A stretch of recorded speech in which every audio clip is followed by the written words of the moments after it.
Bismillahirrahmanirrahim. Assalamualaikum warahmatullahi wabarakatuh.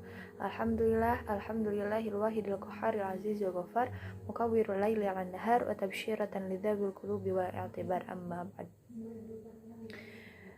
Nama saya Faizia Aulianisa dengan NIM 12120300036. Saya mahasiswi pendidikan bahasa Arab semester 2 ingin mereview pembelajaran atau perkuliahan pertemuan ketiga dengan judul Sejarah Peradaban Islam pada masa Nabi Muhammad SAW.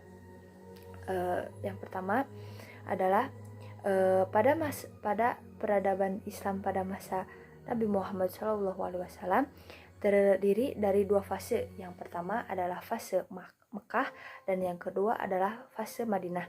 Fase Mekah di dalamnya adalah kebijaksanaan dakwah Rasulullah SAW dengan menonjolkan kepemimpinan, dengan menonjolkan aspek keteladanan dan dakwah yang dilakukan oleh Nabi Muhammad SAW pada masa ini yaitu menjadi dua dakwah, yaitu secara sembunyi-sembunyi dan secara terang-terangan.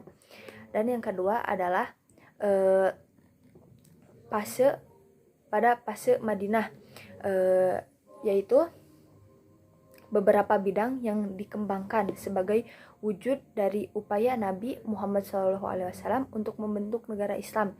Di antaranya adalah membangun sistem sosial, kemasyarakatan, militer, politik, dakwah, ekonomi, dan sumber pendapatan negara.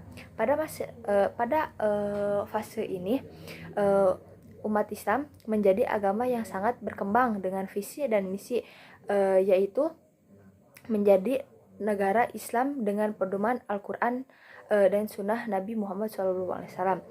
Dan Nabilah yang memperkenalkan pertama kali konsep negara yang demokrasi yang sekarang banyak dianut oleh negara-negara modern Islam maupun non-Islam. Sebelumnya profil atau biografi Nabi Muhammad diberi nama oleh kakeknya, yaitu yang artinya Muhammad terpuji. Dan beliau dilahirkan pada tanggal 12 Rabiul Awal tahun Gajah atau sama dengan 22 April tahun 570 Masehi. Mengapa disebut tahun Gajah? Tidak ada Hijriah, tidak ada kalender Hijriah dikarenakan adanya kalender Hijriah itu yaitu setelah Nabi berhijrah. Jadi baru ada kalender Hijriah itu. Dan ayah beliau bernama Abdullah dan ibunya yaitu Siti Aminah. Dan Nabi Muhammad adalah berasal dari suku Quraisy atau kaum Quraisy. Nah, beliau ditinggalkan oleh orang tua dan beliau adalah seorang yatim piatu, diasuh oleh kakeknya sampai usia 8 tahun dan disambung oleh pamannya yaitu Abu Thalib. Dan pada usia beliau yang ke-12 tahun, beliau diajak berdagang oleh pamannya. Dan sebelum beliau berdagang pada usia 12 tahun, sebelumnya beliau pada usia 8 tahun, beliau menjadi seorang pengembala. Dan di usia tersebut, yaitu saat mengembala, beliau mendapat banyak renungan ketika mengembala tersebut.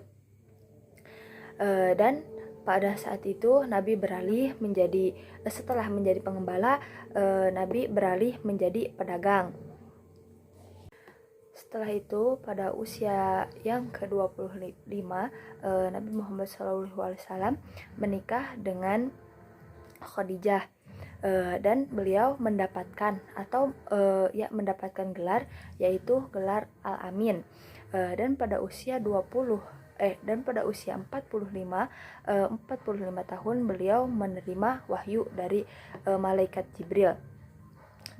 Dan malaikat Jibril mempunyai 600 sayap satu sayapnya itu terdiri dari 600 sayap dan menutupi seluruh bumi.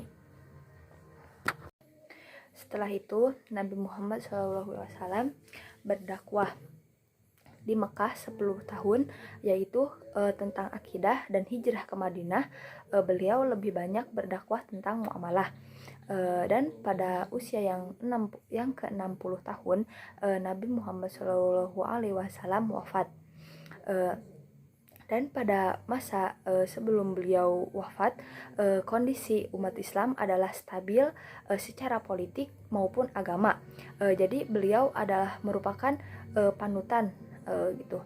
Dan banyak sifat teladan Nabi yang bisa kita contoh atau bisa kita ikuti gitu. Contohnya adalah sidik, terus mencintai sesama, rendah hati, fatonah, bijaksana, terus menyantuni yatim piatu, bermanfaat bagi orang lain, dan banyak lainnya. Mungkin sekian review materi dari saya. Mohon maaf apabila terdapat kesalahan. Wassalamualaikum warahmatullahi wabarakatuh.